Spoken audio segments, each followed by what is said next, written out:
अस्सलाम वालेकुम। जैसे कि आप लोगों को पता है कि हम पीपीएससी कंप्यूटर साइंस की प्रिपरेशन कर रहे हैं और हमारा वीक 2 जा रही है। तो हमने ये डिसाइड किया कि पहले ऑपरेटिंग सिस्टम के तमाम टॉपिक्स जो पेपर के हवाले से बहुत इम्पोर्टेंट हैं हम उन पे फोकस करें ज़्यादा। उसके बाद फिर नेक्स्ट सब्जेक्ट को उठाएं। तो हमारे वीक 2 में ऑपरेटिंग सिस्टम के कुछ टॉपिक्स चल रहे थे। ऑपरेटिंग सिस्टम बेसिक्स की अगर आप लोगों ने वीडियो देखनी है तो बीएससी लेवल के ऑपरेटिंग सिस्टम बेसिक से रिलेटेड जो है वो टॉपिक्स ऑलरेडी आप लोगों को मेरे चैनल जॉब्स एंड टेस्ट पे मिल जाएंगे।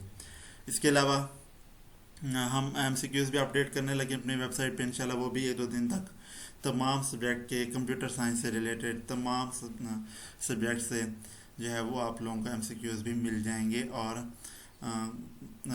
इम्पोर्टेंट एमसीक्यूज जो हमारे प्रीवियस काफ़ी अरसे से आते रहे रिपीट होते रहे वो भी एक अलग उसमें जो है मेन्यू में हम शामिल करेंगे कंप्यूटर साइंस के हवाले से।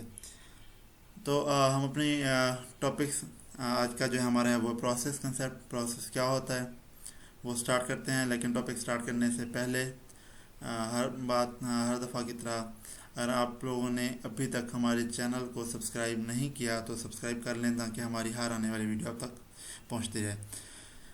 प्रोसेस क्या होता है? प्रोसेस को अगर सिंपल अल्फाज में डिफाइन करें तो जब भी कोई भी प्रोग्राम प्रोसेसिंग के लिए आता है उसे हम नाम देते हैं प्रोसेस का।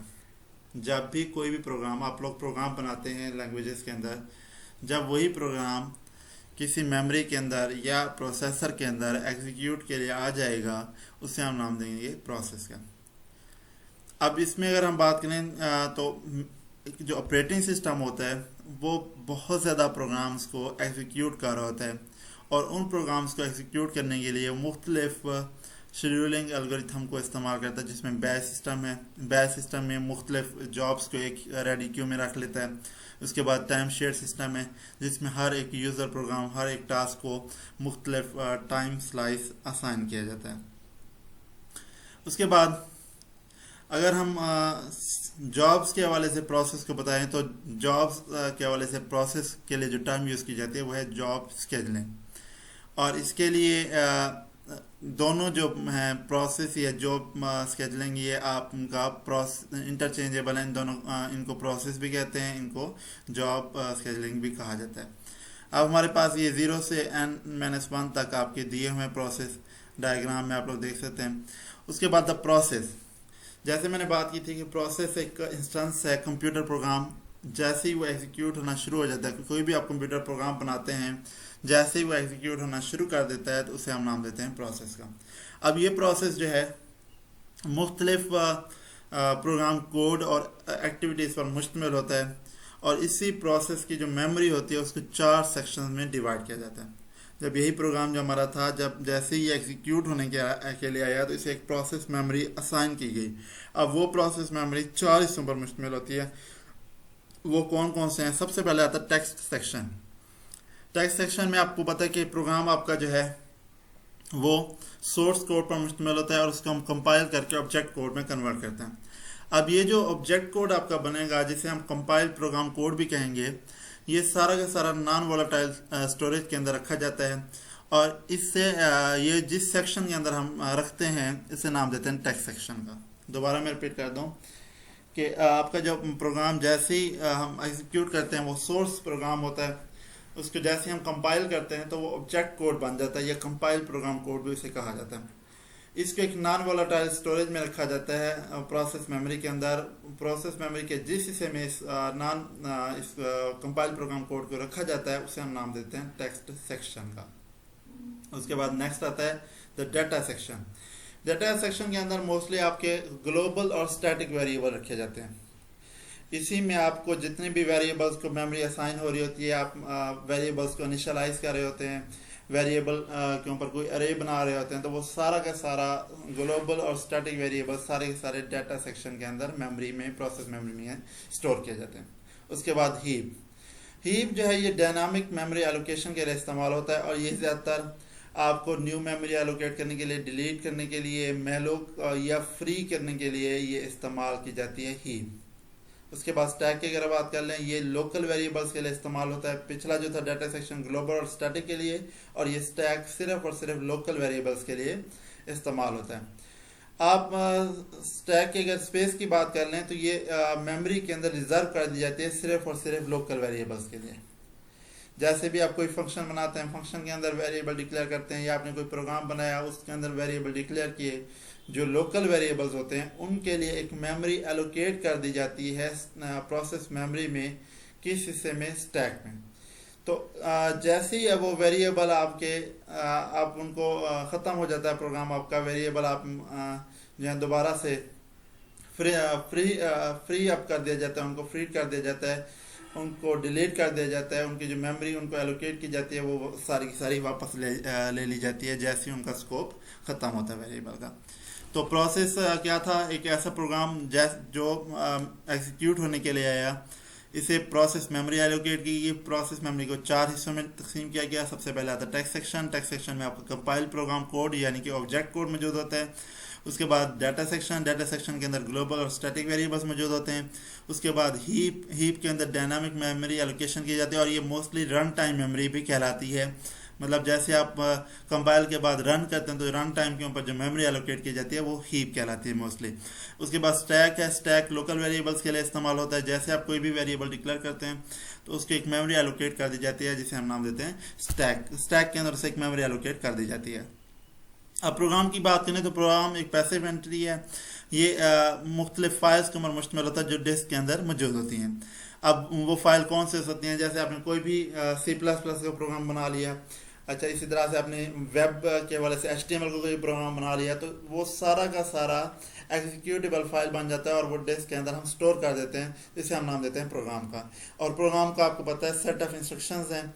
जो भी आप इंस्ट्रक्शंस देते हैं, चाहे वो किसी भी फॉर्म में हो, चाहे वो प्रोग्रामिंग की फॉर्म में हो, चाहे वो आपके यूज़र टास्क से रिलेटेड हो, कोई भी इंस्ट्रक्शंस जो भी हम कंप्यूटर को देंगे वो डिस्क के अंदर स्टोर कर दी जाती हैं एक एग्जीक्यूटेबल फाइल के अंदर, उसे हम नाम देते हैं प्रोग्राम का।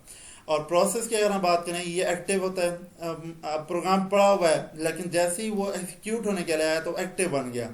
अब वही प्रोग्राम जो पहले मौजूद था सिर्फ डिस्क के ऊपर, उसे हमने एग्जीक्यूट करना स्टार्ट कर दिया, उसे हमने नाम भी तब्दील कर दिया अब उसका, अब वो बन गया आपका प्रोसेस। अब इसी के अंदर एक होता है प्रोग्राम काउंटर। प्रोसेस के अंदर ही प्रोग्राम काउंटर आपको नेक्स्ट इंस्ट्रक्शन के हवाले से बताता है कि नेक्स्ट इंस्ट्रक्शन कौन से एग्जीक्यूट करनी है और कौन से रिसोर्सेज एसोसिएट करने हैं उस इंस्ट्रक्शन के साथ। अब यहाँ पे एक देखिए, मैंने इसको थोड़ा सा जो है वाजे करके डिस्क्राइब किया हुआ कि program become a process when an executable file is loaded into memory. तो यही बात हम शुरू से कह रहे थे कि जब भी किसी भी प्रोग्राम को मेमोरी एलोकेट की जाती है एग्जीक्यूशन के लिए तो वो प्रोसेस बन जाता है। अब ये ज़रूरी नहीं कि एक टाइम में एक ही प्रोसेस, एक से ज़्यादा प्रोसेसेस को भी हम एसोसिएट कर सकते हैं सेम प्रोग्राम। मतलब प्रोग्राम आपका वो एक था लेकिन हमने उसको एक से ज़्यादा प्रोसेसेस भी अलाट कर दिए। एक से ज़्यादा प्रोसेसेस में दिए है कि आपने मेमोरी के अंदर आपका जो प्रोग्राम था वो जैसे हम आसान अल्फाज में कहते हैं कि प्रोग्राम लेंथी था, कॉम्प्लिकेट था, तो मेमोरी ने अपनी आसानी के लिए उस कॉम्प्लिकेट प्रोग्राम को मुख्तलिफ प्रोसेसेस में डिवाइड कर दिया, उससे मुख्तलिफ प्रोसेसेस अलॉट कर दिए ताकि वो मेमोरी में एग्जीक्यूट हो सके। तो हम एक ही प्रोग्राम को एक से ज़्यादा प्रोसेसेस भी एलोकेट कर सकते हैं। अब जब हम प्रोग्राम को प्रोसेस से कंपेयर करते हैं तो कंक्लूड ये निकलता है कि प्रोसेस एक डायनामिक इंस्टेंस है कंप्यूटर प्रोग्राम का। डायनामिक से मुराद पहले मैंने बात की थी कि रन टाइम है, एग्जीक्यूट वाला है। जब भी प्रोग्राम को एग्जीक्यूट करते हैं तो वो प्रोसेस बन जाता है। इसी तरह से एल्गोरिथम की भी तारीफ यहाँ पे की हुई है कि कंप्यूटर प्रोग्राम का वो हिस्सा जो वेल डिफाइंड टास्क पर मुश्तमिल हो उसे हम एल्गोरिथम का नाम देते हैं। और ये तमाम कलेक्शन प्रोग्राम, लाइब्रेरी और रिलेटेड डाटा की ये सॉफ्टवेयर कहलाती हैं। अच्छा, और उसके अलावा यहाँ पे आप देखें डायग्राम के अंदर हमने वो बनाए हुए हैं प्रोसेस मेमोरी के पार्ट्स। आप देख सकते हैं सबसे नीचे टेक्स्ट है, फिर डाटा है, फिर हीप है और फिर आपका वो प्रोसेस जहाँ पे एग्जीक्यूट हो रहा है और वहाँ पर आपके स्टैक है। ये 0 से मैक्सिमम तक जितनी भी प्रोसेसर इसको मेमोरी एलोकेट करेगा, जितनी भी रैम इसे मेमोरी एलोकेट करेगी तो वो यहाँ पे 0 से मैक्स जो लिखा हुआ है यहाँ पे आपकी मेमोरी शो हो रही होगी। उसके बाद प्रोसेस स्टेट की बात कर लें। जैसे ही प्रोसेस एग्जीक्यूट होना शुरू होता है तो वो डिफरेंट स्टेट के अंदर चला जाता है। अब स्टेट क्या होती है? इसे हम ये कह सकते हैं कि किसी भी प्रोसेस की करंट एक्टिविटी, के प्रोसेस के ऊपर कौन सी करंट एक्टिविटी की जा रही है, उसे हम प्रोसेस स्टेट का नाम देते हैं। अब हर ऑपरेटिंग सिस्टम के अंदर ये जो एक्टिविटीज़ हैं वो डिफरेंट होती हैं, लेकिन हम कह सकते हैं कि जो कुछ मशहूर जो हैं सब ऑपरेटिंग सिस्टम से जो मतलब कॉमन है वो हम डिस्कस यहाँ पे कर लेते हैं। वो फॉलोइंग स्टेजेस हैं, फॉलोइंग स्टेट्स हैं। सबसे पहला आता है न्यू। इसका मतलब है कि प्रोसेस ने अभी अभी प्रोसेस क्रिएट हुआ है, प्रोग्राम अभी अभी एग्जीक्यूट होने के लिए आया है। प्रोग्राम एग्जीक्यूट होने के लिए आएगा तभी प्रोसेस आपका क्रिएट होगा, तो ये न्यू स्टेट है। उसके बाद है रेडी। रेडी की बात करें तो इसमें हम कह सकते हैं कि जैसे हमने बात की थी लास्ट वीक में कि रेडी क्यू बनती है कि आपके प्रोसेसर जो है एक क्यू बना देता है और प्रोसेस को उसके अंदर असाइन कर देता है। जो भी नया प्रोसेस आता है उस रेडी क्यू के अंदर असाइन करता जाता है। तो ये रेडी वही रेडी क्यू ही है जो हम पहले डिस्कस कर चुके हैं। रनिंग। रनिंग का मतलब है कि अब एग्जीक्यूशन स्टार्ट हो गई है, अब आपका प्रोग्राम रन टाइम में आ चुका है, जिसे अब हम कह रहे हैं कि प्रोसेस आपका एग्जीक्यूट होना शुरू हो गया या डायनामिक मेमोरी एलोकेट हो गई है उसको। वेटिंग। वेटिंग से मुराद ये है कि आपका जो प्रोसेस है उस पर कोई इनपुट आउटपुट फंक्शन परफॉर्म होना था। जैसे हम बात का प्रोग्राम कर रहे होते हैं C++ का, तो हम कहते हैं ये जी यूज़र इनपुट करे। तो जब यूज़र इनपुट करेगा तो अब उसमें इनपुट आउटपुट का आ जाएगा कि इनपुट आउटपुट कंप्लीट होगी तभी वो प्रोसेस जो आगे स्टार्ट होगा। तो ये वेटिंग स्टेट बन जाती है। उसके बाद आखिरी आ जाती है टर्मिनेट, जिसमें आपका तमाम आपका जो प्रोसेस है वो एग्जीक्यूशन फिनिश कर चुका होता है, एग्जीक्यूशन उसकी कंप्लीट हो चुकी होती है, उसे हम नाम देते हैं टर्मिनेट का। अब यहाँ पे देखिए न्यू में जैसे इस डायग्राम को देखना, न्यू में प्रोसेस आपका आया, उससे रेडी में भेज दिया गया। रेडी में क्यों गया कि उसे प्रोसेसर ने एडमिट किया और प्रोसेसर ने उसको एक जो है क्यू असाइन कर दी, एक क्यू के अंदर एक नंबर असाइन कर दिया, वो आपकी रेडी स्टेट में आ चुका है, जिसे हम रेडी क्यू का नाम देते हैं। अब रेडी से वो सीधा जाएगा रनिंग में। रनिंग में गया, रन हुआ, सीपीयू ने उसे एग्जीक्यूशन पे लगा दिया, डायनामिक मेमोरी एलोकेट हो गए। अब यहाँ पे कोई इंटरप्शन आ जाती है, कोई मतलब आपका कंप्यूटर शट डाउन हो जाता है, आपका लाइट प्रॉब्लम हो जाता है, ये कोई और मसला आ जाता है, तो इंटरप्ट होगा, दोबारा वो रेडी स्टेट में चला जाएगा। या इसी रनिंग में अगर कोई इनपुट आउटपुट आ जाती है, जैसे मैंने बताया था कि यूजर ने इनपुट की C++ प्रोग्राम में, तो अब वो दोबारा वेटिंग में जाएगा, इनपुट आउटपुट लेगा, फिर रेडी में आएगा, रेडी से फिर दोबारा रनिंग में जाएगा। तो ये तरीकाकार होता है कि जब रनिंग हो रही होती है तो रनिंग से दो सूरतें फिर बन सकती हैं, या तो इंटरप्ट हो फिर दोबारा रेडी में चला जाए, या फिर रनिंग से अगर आपको कोई इनपुट आउटपुट आपने लेनी है या कुछ और उसके ऊपर है, कोई यूज़र ने जो है अपना कोई टास्क उसके ऊपर परफॉर्म करना है, या प्रोसेसर ने कुछ और उसके ऊपर कैलकुलेशंस करनी है कोई, तो वो फिर वेटिंग में आ जाएगा, वेटिंग से दोबारा वो रेडी में जाएगा, रेडी से फिर दोबारा वो रनिंग में आएगा। अब रनिंग में आने के बाद जैसे ही प्रोसेस आपका कंप्लीट हो जाएगा तो वो एग्जिट कर जाएगा और ये टर्मिनेट की स्टेट आ जाएगी। तो होपफुली आपको ये प्रोसेस स्टेट समझ आ गई होंगी, लेकिन याद रखें हर ऑपरेटिंग सिस्टम की ये प्रोसेस स्टेट डिफरेंट हो सकती हैं, लेकिन ये वो हैं जो कॉमन है सबके अंदर, तो हम इसलिए हमने इनको डिस्कस किया। उसके बाद नेक्स्ट हमारा टॉपिक प्रोसेस से related process control block. Process control block की अगर हम बात करें, जो भी आपकी प्रोसेस हैं तमाम प्रोसेसेस को एक ब्लॉक के अंदर रिप्रेजेंट किया जाता है, जिसे हम नाम देते हैं प्रोसेस कंट्रोल ब्लॉक का। इसी को टास्क कंट्रोल ब्लॉक का भी नाम दिया जाता है। ये मुख्तलिफ इंफॉर्मेशन पर मुश्तमिल होता है जो किसी भी स्पेसिफिक प्रोसेस के साथ एसोसिएट होती है। जैसे सबसे पहला आता है प्रोसेस स्टेट। प्रोसेस स्टेट का हमने पहले पढ़ चुके हैं कि new, ready, running, waiting, terminate, तो ये वो प्रोसेस स्टेट थी। ये सारी की सारी प्रोसेस कंट्रोल ब्लॉक के अंदर मौजूद होती हैं। इसके अलावा प्रोग्राम काउंटर, ये भी मैं आपको पहले बता चुके हैं। प्रोग्राम काउंटर वो होता है जो नेक्स्ट इंस्ट्रक्शन के एड्रेस को इंडिकेट कर रहा होता है कि नेक्स्ट इंस्ट्रक्शन आपने कौन से एग्जीक्यूट करनी है, नेक्स्ट प्रोग्राम कौन सा एग्जीक्यूट करना है, उसके एड्रेस को इंडिकेट करेगा। उसके बाद आते हैं CPU रजिस्टर। CPU रजिस्टर्स की अगर हम बात करें, हर कंप्यूटर जो आर्किटेक्चर के हिसाब से डिफरेंट होता है, तो उसमें जो रजिस्टर्स की तादाद होती है वो भी वेरी करती है। अब इन रजिस्टर्स में एक्यूमुलेटर्स भी मौजूद होते हैं, स्टैक पॉइंटर्स भी मौजूद होते हैं, जनरल पर्पस रजिस्टर्स भी मौजूद होते हैं। इसके अलावा फिर आता है CPU शेड्यूलिंग इंफॉर्मेशन। इसकी अगर हम बात करें, CPU स्केजुलिंग की बात करें, तो इसमें प्रोसेस प्रायोरिटी आ जाती है, इसमें पॉइंटर टू स्केजुलिंग क्यूज आ जाती हैं और पैरामीटर्स आ जाते हैं, जिसके ज़रिए हम CPU को कोई भी प्रोसेस जो है वो अलॉट करते हैं, या CPU जो है जब रेडी क्यू बना रहा होता है तो वो किस तरह की स्केजुलिंग करता है, वो कौन कौन से एल्गोरिथम इस्तेमाल करता है, वो तो हम बाद में जाके पढ़ेंगे कि कौन कौन से एल्गोरिथम को इस्तेमाल करते हैं वो रेडी क्यूज बनती हैं। लेकिन अभी सीपीयू स्केजुलिंग इन्फॉर्मेशन जो है ये प्रोसेस कंट्रोल ब्लॉक का हिस्सा ही है।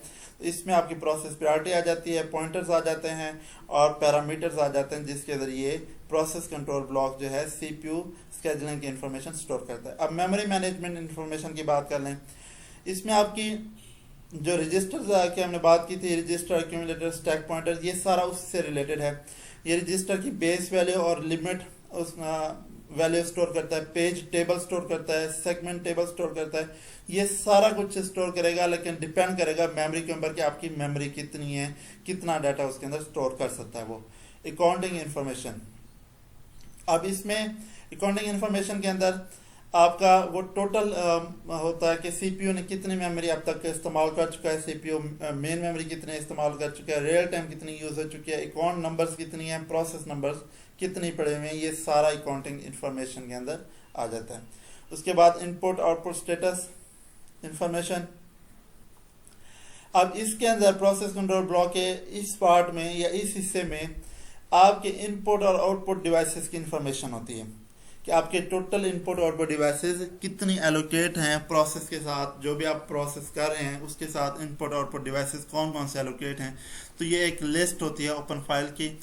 तो प्रोसेस कंट्रोल ब्लॉक का दोबारा अगर हम देखें तो एक जब भी कोई भी प्रोसेस ऑपरेटिंग सिस्टम में रिप्रेजेंट किया जाता है तो वो प्रोसेस कंट्रोल ब्लॉक के जरिए ही रिप्रेजेंट किया जाता है। इसे टास्क कंट्रोल ब्लॉक भी कहते हैं। मुख्तलिफ इन्फॉर्मेशन पर मुश्तमिल होता है। प्रोसेस स्टेट, ये पहले हम डिस्कस कर चुके थे, new, ready, running, program counter, next instruction जो भी आ रही है उसको एग्जीक्यूट करना है। सीपीयू रजिस्टर, हर आर्किटेक्चर में मुख्तलिफ सीपीयू रजिस्टर होते हैं। इसी सीपीयू रजिस्टर में एक्यूमुलेटर, स्टैक पॉइंटर और जनरल पर्पज रजिस्टर भी आ जाते हैं। सीपीयू स्केजुलिंग इन्फॉर्मेशन, इसमें जितनी भी आप प्रोसेस को प्रायोरिटी असाइन कर रहे होते हैं वो आ जाती है। मेमोरी मैनेजमेंट इन्फॉर्मेशन, इसमें आपकी तमाम किस्म के रजिस्टर्स की बेस और limit value, page tables, segment tables वगैरह मुश्तमिल होती हैं। अकाउंटिंग इन्फॉर्मेशन, इसमें आपको कंप्यूटर हमें प्रोसेस कंट्रोल ब्लॉक हमें ये बताता है कि सीपीयू ने कितनी अमाउंट यूज़ कर ली है, रियल टाइम कितना यूज़ हुआ है, अकाउंट नंबर्स कितने पड़े हुए हैं और प्रोसेस नंबर्स कितने पड़े हुए हैं। इनपुट आउटपुट स्टेटस इन्फॉर्मेशन, इसमें वो तमाम डिवाइसेस की लिस्ट होगी जो आपके प्रोसेस के साथ अटैच होते हैं। अब इसके आर्किटेक्चर अगर हम देखें, ऑपरेटिंग सिस्टम के ऊपर टोटली डिपेंड कर रहा है और हर ऑपरेटिंग सिस्टम में मुख्तलिफ हो सकता है। तो यहाँ पे देखें आपका जो है पीसीबी का किस तरह का स्ट्रक्चर होता है। प्रोसेस स्टेट आ जाते हैं, प्रोसेस नंबर जो पहले डिस्कस करके आए हैं वही चीज़ें अब यहाँ पे बताई हुई हैं कि आपके क्या क्या मुश्तमिल होता है। तो इसे आप टेबल को देख लीजिएगा। अच्छा, प्रोसेस टेबल की हमने बात की थी, तो प्रोसेस टेबल की अगर हम देखें तो यहाँ पे ये प्रोसेस टेबल दी हुई है। इसमें प्रोसेस आईडी और प्रोसेस कंट्रोल ब्लॉक। अब प्रोसेस कंट्रोल ब्लॉक में क्या क्या आ रहा है वो सारा कुछ यहाँ पे प्रोग्राम काउंटर, ये पूरा प्रोसेस कंट्रोल ब्लॉक दिया हुआ है, ये आपका दिया हुआ है प्रोसेस कंट्रोल ब्लॉक। तो प्रोसेस कंट्रोल ब्लॉक हर उसके अंदर मुख्तलिफ हो सकता है और हर प्रोसेस आईडी पे कौन कौन से प्रोसेस कंट्रोल ब्लॉक में से कौन कौन से हिस्से यूज़ हो रहे हैं वो सारी की इंफॉर्मेशन इस प्रोसेस कंट्रोल ब्लॉक के अंदर स्टोर होती है। अब पीसीबी जो है आपका, जिसे हम प्रोसेस कंट्रोल ब्लॉक कह रहे हैं, इसने प्रोसेस की तमाम इंफॉर्मेशन, तमाम किस्म की जो भी उससे रिलेटेड इंफॉर्मेशन है उसको मेंटेन करना है उसकी लाइफ टाइम तक। जब तक वो प्रोसेस टर्मिनेट नहीं होता तब तक प्रोसेस कंट्रोल ब्लॉक उसकी तमाम एक्टिविटी, तमाम उसकी इंफॉर्मेशन अपने पास स्टोर रखता है। अब सीपीयू की अगर हम बात करें, जैसे मैंने पहले बात की थी कि एक प्रोग्राम जो है वो मुख्तलिफ प्रोसेसेस पर मुश्तमिल हो सकता है और हमने कहा था कि एक प्रोग्राम को 2 प्रोसेसेस पर भी डिवाइड किया जा सकता है। अब वो सीपीयू किस तरह से उसको स्विच करता है वो देख लें कि प्रोसेस P0 है ऑपरेटिंग सिस्टम और प्रोसेस P1। एग्जीक्यूशन जैसे स्टार्ट हुई तो आपकी जो सेव स्टेट थी पीसीबी में, जो आपकी P0 है उसको सेव कर दिया गया पीसीबी 0 के अंदर, मतलब उसे आईडी 0 असाइन कर दी गई। तो P0 प्रोसेस आईडी 0 है आपकी, उसको पीसीबी 0 के अंदर प्रोसेस पीसीबी की भी आईडी 0 के अंदर सेव कर दिया गया। सेव हुआ, उसके बाद इसको जो है एग्जीक्यूशन इसकी स्टार्ट हो गई। जैसे एग्जीक्यूशन इसकी स्टार्ट हुई, अगर इसके अंदर कोई इंटरप्ट आती है या सिस्टम कॉल आती है तो ये जो है दोबारा से चला जाएगा आपका जो है, जैसे कोई इंटरप्ट आएगी तो मैंने जैसे बताया था तो दोबारा से ये रेडी स्टेट के अंदर चला जाएगा, रेडी क्यू में चला जाएगा। इस तरह प्रोसेस P1 भी साथ ही आपका स्टार्ट होता है दोनों। अब प्रोसेस P1 पहले P0 की एग्जीक्यूशन स्टार्ट हुई थी तो प्रोसेस P1 आइडल फॉर्म में था। अब प्रोसेस P1 को भी आप सेव कर देते हैं उसकी स्टेट PCB1 के अंदर, और जैसे ही P0 जो है आइडल फॉर्म में आइडल टाइम में जाता है तो इसको रीलोड कर दिया जाता है इसकी स्टेट को PCB1 से, और इसकी एग्जीक्यूशन स्टार्ट हो जाती है। जैसे इसकी एग्जीक्यूशन एंड होती है तो इसकी स्टेट दोबारा से सेव कर दी जाएगी PCB1 में। तो मतलब ये कि जब एक प्रोसेस एग्जीक्यूट हो रहा होता है तो दूसरा आपका जो है सेव होता है, उसकी जो स्टेट है वो सेव कर दी जाती है, वो स्टेट को रोक दी जाती है, उसको रेडी क्यू के अंदर रख दिया जाता है। अब जैसे ही वो कोई भी इंटरप्ट या अगर वो वेटिंग में था कोई इनपुट आउटपुट उसकी कंप्लीट हो जाती है तो दोबारा से उसको रीलोड किया जाता है PCB से और उसकी एग्जीक्यूशन दोबारा से स्टार्ट होती है। तो ये आपका CPU का प्रोसेस था। उसके बाद टॉपिक हमारा आ रहा है थ्रेड का। अब एक प्रोसेस जो है एक सिंगल थ्रेड ऑफ एग्जीक्यूशन है, हम कह सकते हैं कि a process is a program that perform a single thread of execution। अब इसमें आपका सिंगल थ्रेड से मुराद यह है कि जो प्रोसेस है उसने एक ही टास्क एक टाइम के अंदर परफॉर्म करना है। लेकिन अगर हम मॉडर्न ऑपरेटिंग सिस्टम की बात करें तो इस कंसेप्ट को एक्सटेंड कर दिया गया है और प्रोसेस को अलाउ कर दिया गया है कि वो मल्टीपल थ्रेड भी एग्जीक्यूट कर सकते हैं। एक टाइम के अंदर एक से ज़्यादा जो है थ्रेड्स को वो एग्जीक्यूट कर सकता है आसानी से। इससे ही होता है कि आपका जो है मल्टी कोर अगर आपका सिस्टम है जिसमें आप मल्टीपल थ्रेड एक ही टाइम में पैरेलल रन कर रहे हैं तो उससे आपकी एग्जीक्यूशन फास्ट हो जाती है और आपका प्रोसेस जो है जल्दी एग्जीक्यूट होके दोबारा टर्मिनेट हो जाता है या टर्मिनेशन स्टेट के अंदर चला जाता है।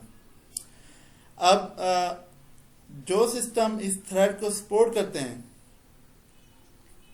उसमें फिर ये लाजिम हो जाता है कि PCB को थ्रेड के हवाले से भी इंफॉर्मेशन स्टोर करनी पड़ती है। जितने भी सिस्टम इस मल्टी थ्रेडिंग को स्टोर करते हैं तो PCB ये तमाम इंफॉर्मेशन थ्रेड के हवाले से भी अपने अंदर अपनी जो टेबल है उसकी जो ब्लॉक है अपना उसके अंदर स्टोर करता है। और यही होता है जो सपोर्ट कर रहा होता है PCB होता है जो थ्रेडिंग को सपोर्ट करता है टोटली उसको। आप जो मल्टीपल थ्रेडिंग हो रही है तो किस तरह से उसको शेड्यूल करना है, किस तरह से उसको क्यों असाइन करनी है, वो सारा कुछ यही कर रहा था। उसके बाद हमारा नेक्स्ट टॉपिक आता है प्रोसेस स्केजुलिंग का।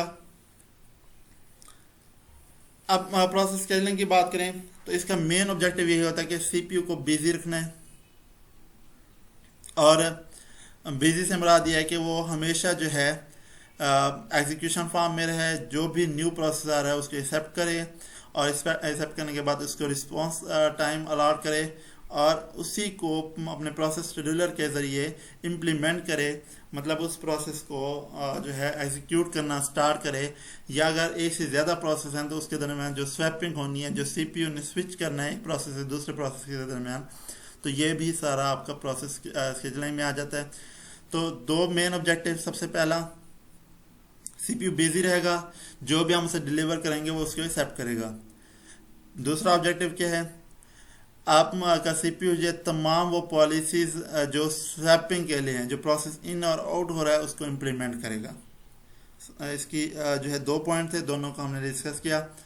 उसके बाद शेड्यूलिंग क्यूज की बात करें तो जब भी प्रोसेस सिस्टम के अंदर इंटर होता है तो उसको जॉब क्यू के अंदर पुट कर दिया जाता है, और जॉब क्यू जो है तमाम प्रोसेसेस के ऊपर मुश्तमिल होते हैं। जो भी सिस्टम के अंदर जितने भी प्रोसेस हैं वो सारे के सारे इसी जॉब क्यू के अंदर मौजूद होते हैं। दोबारा रिपीट कर लें, जॉब क्यू, कोई भी प्रोसेस जो भी सिस्टम के अंदर इंटर हुआ उससे हम जॉब क्यू के अंदर पुट कर देते हैं, और जॉब क्यू जो है वो तमाम प्रोसेस जो सिस्टम के अंदर मौजूद थे उनके ऊपर मुश्तमिल होती है। उसके बाद रेडी क्यू की बात कर लें, जब प्रोसेस मेन मेमोरी के अंदर रिजाइड कर रहा होता है और उसको हम एग्जीक्यूट करने के लिए उस पर वेटिंग दे देते हैं, उसे मतलब वेटिंग भी होता है रेडी क्यू के अंदर, तो एक लिस्ट बनती है जिसे हम नाम देते हैं रेडी क्यू का। रेडी क्यू क्या है, मेन मेमोरी के अंदर ही मौजूद होती है। कोई भी प्रोसेस है जब वो वेट कर रहा होता है एग्जीक्यूट होने के लिए, उसे एक लिस्ट असाइन की जाती है जिसे हम रेडी क्यू का नाम देते हैं, और ये मोस्टली लिंक लिस्ट की सूरत में स्टोर की जाती है। लिंक लिस्ट के भी आपको कंसेप्ट होंगे, आपने अगर C++ या जावा ये पढ़ी हुई है तो इसमें, या आपने एल्गोरिथम पढ़े थे तो उसमें लिंक लिस्ट के आपको कंसेप्ट मौजूद होगा, आपको पता होगा। अब रेडी क्यू क्या है? रेडी क्यू का जो हेडर है वो फर्स्ट और फाइनल पीसीबी को पॉइंट कर रहा होता है। रेडी क्यू का हेडर फर्स्ट और फाइनल पीसीबी जो लिस्ट के अंदर प्रोसेस कंट्रोल ब्लॉक लिस्ट के अंदर फर्स्ट और फाइनल पीसीबी हैं उनको पॉइंट आउट करता है। और हर पीसीबी के पास एक पॉइंटर फील्ड होती है जो नेक्स्ट पीसीबी को, जो रेडी क्यू में नेक्स्ट पीसीबी आना है उसको वो पॉइंट करता है। इस पॉइंट को दोबारा हम समझ लेते हैं। रेडी क्यू जो हेडर है, रेडी क्यू क्या थी वो मैंने आपको पहले बता दिया, मेन मेमोरी के अंदर रिजाइड करती है और ये जितनी भी प्रोसेस एग्जीक्यूट होने के लिए वेट कर रहे होते हैं उस लिस्ट को हम नाम देते हैं रेडी क्यू का। अब रेडी क्यू का जो हेडर होता है जिसके ज़रिए पॉइंट कर रही होती है फर्स्ट और फाइनल पीसीबी को, वो इसी रेडी क्यू की लिस्ट के अंदर मौजूद होता है।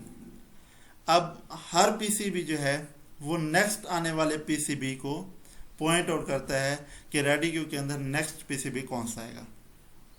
नेक्स्ट पॉइंट की तरफ चलते हैं। अब सिस्टम के अंदर अदर क्यूज भी मुश्तमिल होती हैं।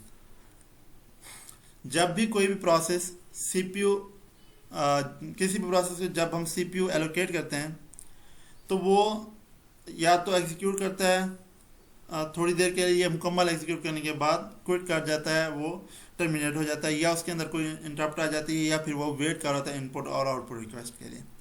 दोबारा हम रिपीट कर देते हैं। हमने जैसे कहा था कि सिस्टम जो है वो अदर क्यूज पर मुश्तमिल हो सकता है। अब वो अदर क्यूज क्या थी कि आपका जब भी कोई भी सीपीयू के अंदर प्रोसेस आता है या तो मुकम्मल तौर पर एग्जीक्यूट हो जाता है या फिर वो वेटिंग स्टेट में चला जाता है। वेटिंग से मुराद हमने ये रखा कि जो है आपका जो है इनपुट आउटपुट कंप्लीशन आ जाती है या कोई और आ जाता है, प्रिंटिंग के हवाले से आ जाता है, तो उसमें वो वेटिंग क्यू में चला जाएगा। इसी तरह से अगर उसने प्रोसेस अपना कंप्लीट कर लिया तो वो फिर टर्मिनेट हालत में चला जाएगा, टर्मिनेट हो जाएगा। अब प्रोसेस की वो लिस्ट जो पर्टिकुलर इनपुट आउटपुट डिवाइसेस के लिए वेट कर रही होती है उसे हम नाम देते हैं डिवाइस क्यू का। और हर डिवाइस की अपनी एक डिवाइस क्यू मौजूद होती है। तो ये शेड्यूलिंग क्यू था। अब इसको अगर हम डायग्राम की शक्ल में रिप्रेजेंट करें तो कॉमन इसकी रिप्रेजेंटेशन दी हुई है यहाँ पे, जिसे हम क्यूइंग डायग्राम का नाम देते हैं। और यहाँ पे जो रेक्टेंगुलर बॉक्स आपको नज़र आ रहे हैं ये एक क्यू को रिप्रेजेंट कर रहे हैं। दो टाइप्स की क्यू बन रही है, रेडी क्यू और डिवाइस क्यू। डिवाइस क्यू से मुराद हमने पहले बात की जो इनपुट आउटपुट डिवाइस के लिए वेट कर रही होती है। आपकी कोई भी प्रोसेस जब इनपुट आउटपुट के लिए वेट कर रहा होता है तो उसे हम डिवाइस क्यू के अंदर प्लेस कर देते हैं। जबकि सर्कल जो है रिसोर्सेज को कर रहा होता है, जो वो रिसोर्सेज जो सर्व करते हैं इन क्यू को, और ये एरो जो है इंडिकेट कर रहे हैं फ्लो ऑफ प्रोसेसेस को। अब जैसे हमने पहले बात की थी सीपीयू इंस्ट्रक्शंस कहाँ से ले रहा है, रेडी क्यू से। रेडी क्यू के पास कहाँ से आ रही हैं, वो हमारे सिस्टम से, मेन मेमोरी से आ रही हैं रेडी क्यू के अंदर। अब रेडी क्यू के अंदर जैसे ही कोई भी आती है, इंस्ट्रक्शन आती है, तो वो सीपीयू के अंदर चली जाती है।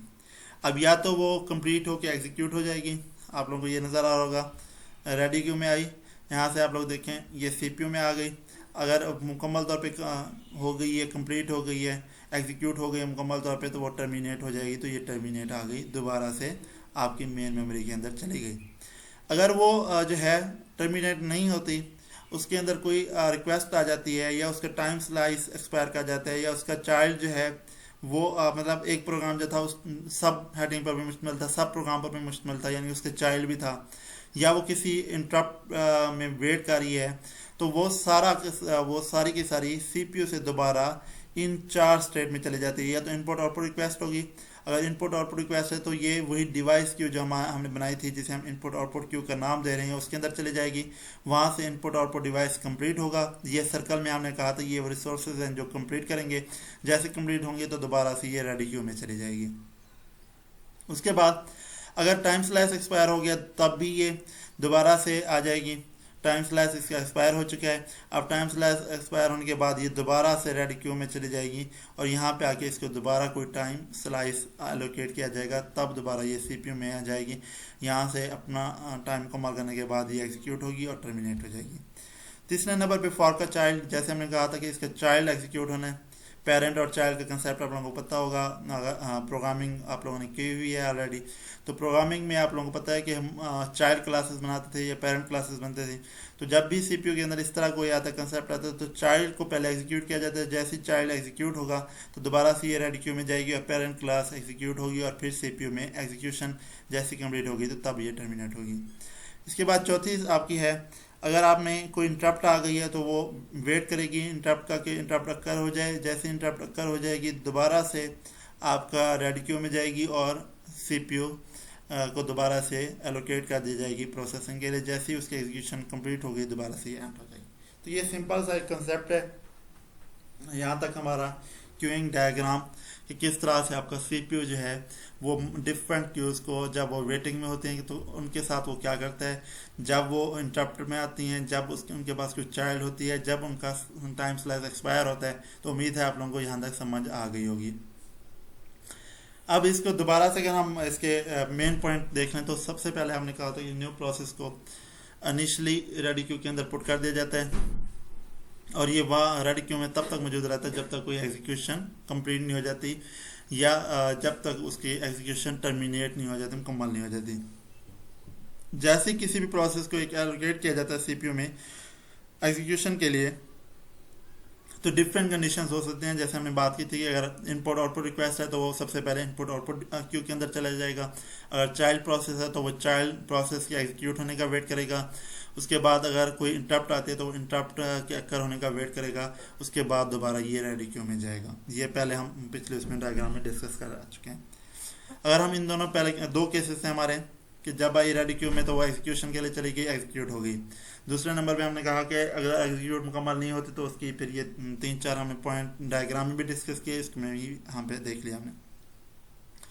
तो इसका मतलब है कि इन दोनों हालतों में आपका जो प्रोसेस है वो रेडी स्टेट और वेटिंग स्टेट के दरमियान स्विच होता रहता है और फिर जाके वो दोबारा रेडी क्यू के अंदर जाता है।